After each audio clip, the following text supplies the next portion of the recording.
came back on a Monday here, and kids started off a little bit sluggish. Then we went to inside drill and kind of got heated up a little bit there, and encouraged by some of the things we saw there. And had a couple guys banged up. Andrew. But, that's all part of spring football, and learn how to play through injuries and those type of things. But pretty much, good day's work. I'd like to see us do a couple things better, but at the end right there in a 2-minute drill, it's good to see our defense hold them out of the end zone.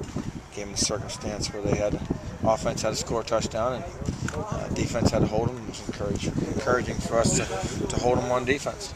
Coach, you had the O lineman and D lineman blocking each other over there. Was that pretty spirited? Good time over there? Yeah, the thing is we continue to focus on the fundamentals, and it's so hard to simulate when you're doing it against another defensive lineman or offensive lineman. And we've got to continue to play with great pad level, get our hands inside and drive our feet and play with the base. And we're just trying to get those guys to be a little bit more of a competitive atmosphere as opposed to an offensive guy going against another offensive guy or defense, vice versa. Can you address the defensive line and then what needs to happen in the spring for that group to improve? I think right now we're moving around pretty good. We're athletic.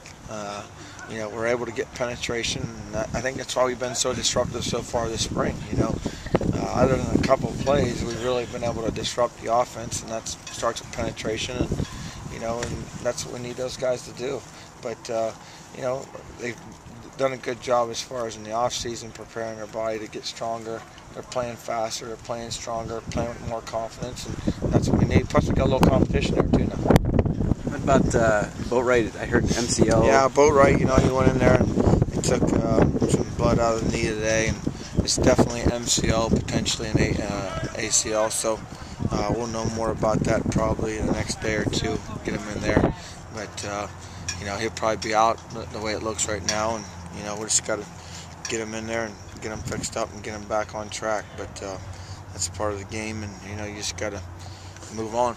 How about Will Shaw? So is he banged up? He's moving around a little bit. He strained his hamstring. We came back on from spring break when we ran, and he strained his hamstring. So he's kind of trying to get back from that right now, and he'll probably be back Saturday. I'm hoping.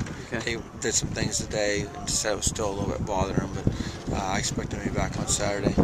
Is that a tough hit to take, Coach, and Boatwright, just what he can do on? Yeah, the thing is here's a guy that played a bunch for us last year. He's a freshman, and now all of a sudden he bangs his knee up. And anytime a guy gets hurt, you feel bad.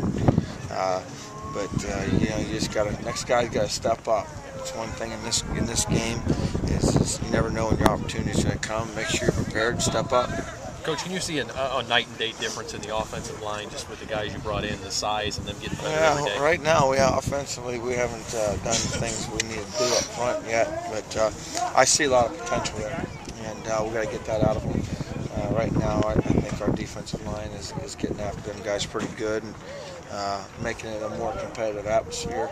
But I am encouraged by what we have over there. We just got to get them being more consistent. That's part of having new players there and guys gelling.